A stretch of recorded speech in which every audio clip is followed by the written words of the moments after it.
Opportunity press को miss नहीं करनी चाहिए थी। लेकिन अखिलेश जी, अगर बात की जाए तो जिस तरीके से अमानवीय व्यवहार भारतीय नागरिकों के साथ अमेरिका ने किया, उसको लेकर के कल आप लोगों ने संसद में प्रोटेस्ट भी किया।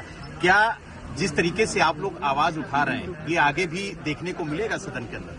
भारतीय जनता पार्टी की कुछ चीजों की तो पोल खुल गई, और पोल इसलिए खुल गई कि हमने और आपने वो डंका बजते हुए देखा था। जी, बड़े बड़े इवेंट देखे थे हम लोगों ने, और ये भारतीय जनता पार्टी वाले लोग कोई दिन नहीं चूकता था जिस दिन ये नहीं कहते थे कि दुनिया में हम कहां पहुंच गए हैं, हम कुछ बन गए हैं, विश्व गुरु बन गए हैं। सोचिए आप, जो लोग दिन भर ये कहने से नहीं चूकते थे कि विश्व गुरु बनने जा रहे हैं, अर्थव्यवस्था उनकी तीसरे नंबर पे पहुंच रही है, वो आजकल कैसे चुप घूम रहे हैं, मौन हो गए हैं। जो विश्व कहने वाले लोग मौन घूम रहे हैं, और जिस तरीके से लोग लौट करके आए हैं, ये कह देना कि पहले भी ऐसे लोग लौटे थे, लेकिन पहले हमारी अर्थव्यवस्था इस जगह नहीं थी, इतना हम अर्थव्यवस्था का डंका नहीं पीटते थे। और कैसे लोग आए हैं जिन्हें शौचालय नहीं जाने दिया, बाथरूम नहीं जाने दिया। ये व्यवहार किसी व्यक्ति के साथ हो सकता है, इनह्यूमन व्यवहार है। और दुनिया का एक देश है, शायद हो सकता है अमेरिका से वो मजबूत नहीं उतना, लेकिन वहां के राष्ट्रपति ने मना कर दिया कि हम फौज से लाए हुए अपने नागरिकों को स्वीकार नहीं करेंगे। अंततः अमेरिका को स्वीकार करना पड़ा।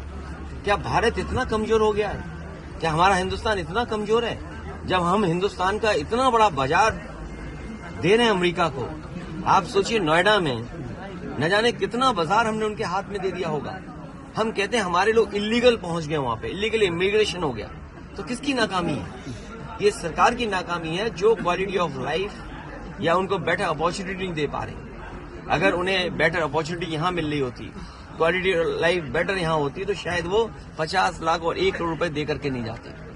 पंजाब के तो चलो 50 लाख रुपए की सुनने में आ रहा है दे करके गए हैं, लेकिन गुजरात वाले तो 1 करोड़ रुपए दे के गए हैं। कम से कम सरकार को जो पैसा दे करके गए हैं, उनके सरकार को पैसे वापस कराने चाहिए। और जिस उम्मीद के साथ वो लोग गए थे, घर परिवार के लोग, वही नहीं, भारत के और भी लोग हैं जो अपनी क्वालिटी ऑफ लाइफ बेटर जीना चाहते हैं, जॉब्स चाहते हैं, नौकरियां चाहते हैं, अपने परिवार की सिक्योरिटी चाहते हैं, अपने परिवार की प्रॉस्पेरिटी चाहते हैं। उनको सरकार मौका दे। अगर मौका नहीं देती है तो ये जो अर्थव्यवस्था में आप दिखा रहे हो ना कि हम किस ऊंचाई पे पहुंच रहे हैं, आप कुछ लोगों को ऊंचाई पे पहुंचा रहे हो, आम लोगों को उस ऊंचाई तक नहीं ले जा रहे।